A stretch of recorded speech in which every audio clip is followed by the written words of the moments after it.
Ethiopians tell of suffering in Saudi detention. Muhammad spent 13 unbearable months languishing in an overcrowded Saudi detention center. He was locked in a cell with about 200 others, he said.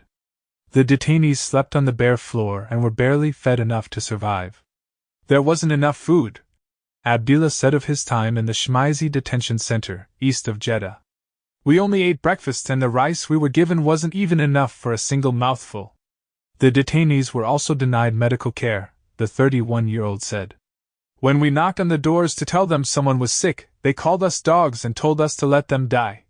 Abdillah recalled in a telephone interview. Ignored by Ethiopia, he and other detainees called Ethiopia's embassy from prison, he recounted.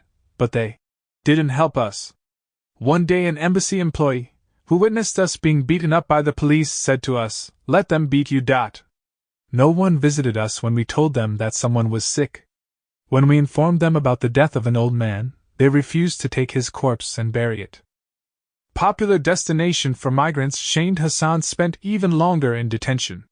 He doesn't want to talk about his 22 months locked up, other to say that it was suffocating. But the 33-year-old is happy to describe the dreams that sent him to Saudi Arabia in the first place. To build a family home for himself and his parents, and save money to start a business back in Ethiopia. A trained physical education teacher, he had spent several years looking for a job at home after graduating from university. So when a friend living in Saudi Arabia told him it would be easy to get a driving job in the Gulf state, Ahmed jumped at the chance. He told me, "You'll live in comfort driving rich people's car. You are well educated. It won't be difficult for you to get the driver's license." Ahmed recalls.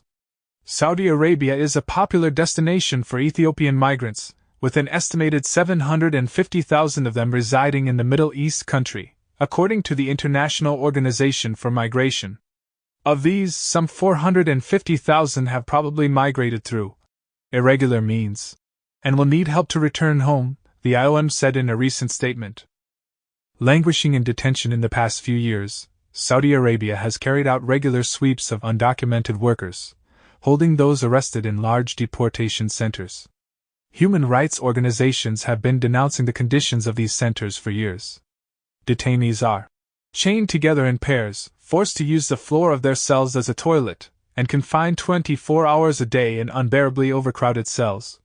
According to a 2020 Amnesty International investigation into the ill treatment of Ethiopian detainees in the Middle East country. Pregnant women, babies, and small children are held in these same appalling conditions, the investigation found.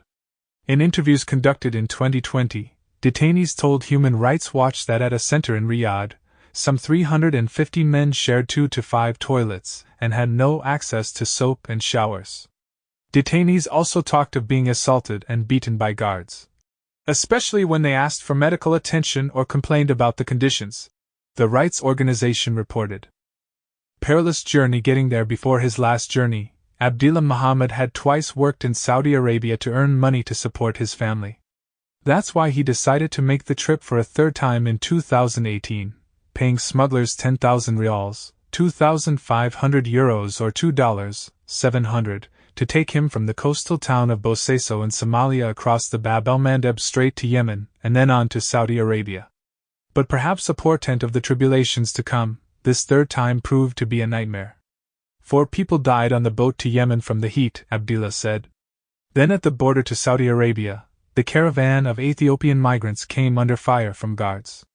When he eventually made it over the border, he picked up odd jobs, working as a goat herder, a day laborer, and a bulldozer operator. But he said to the Saudis he was just a drudge. They called me a dog and a donkey. I was insulted while working. Then he was arrested laboring on a mango and avocado farm.